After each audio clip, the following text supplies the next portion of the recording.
नाही होऊ शकते का? लड़का हो क्या सवरसा में अस्पताल बगलेगा तो ये अपने साथ लड़के हो पागल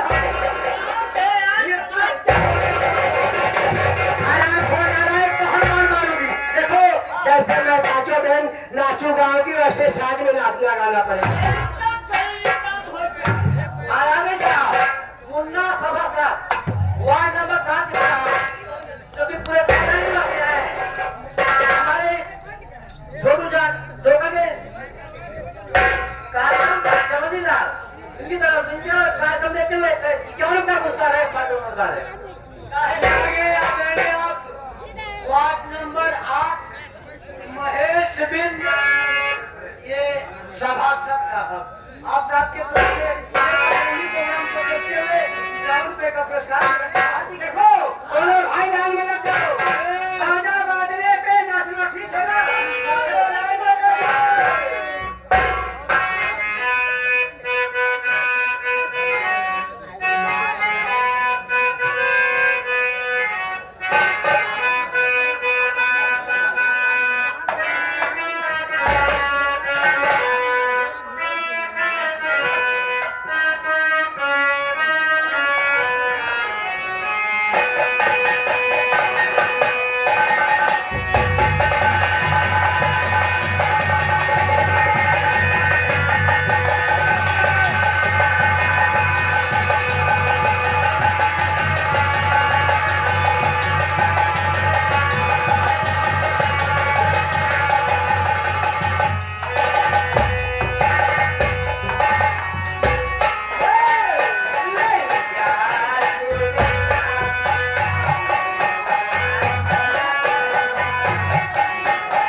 21 रुपए का पुरस्कार भेजे से नाम था ये हमारे चाहने वाले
प्रोग्राम पर यह का पुरस्कार है।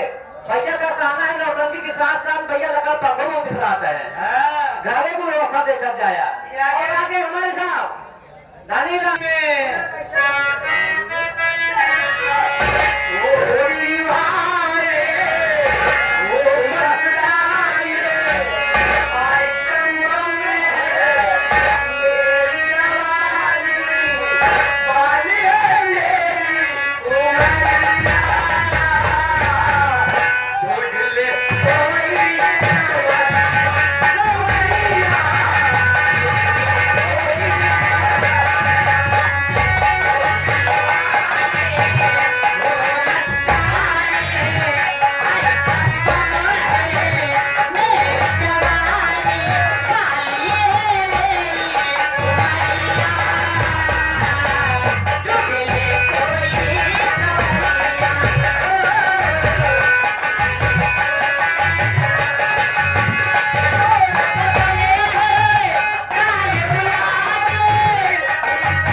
जो कि 15 अक्टूबर को यहाँ ढाक मिलाप का बंद कार्यक्रम रखा है रखा गया है उनकी तरफ से 21 रुपए का पुरस्कार है पुरस्कार है साथ साथ अभय मेडिकल एजेंसी आप सबकी नोट में से 11 रुपए का पुरस्कार कमेटी हार्दिक बधाई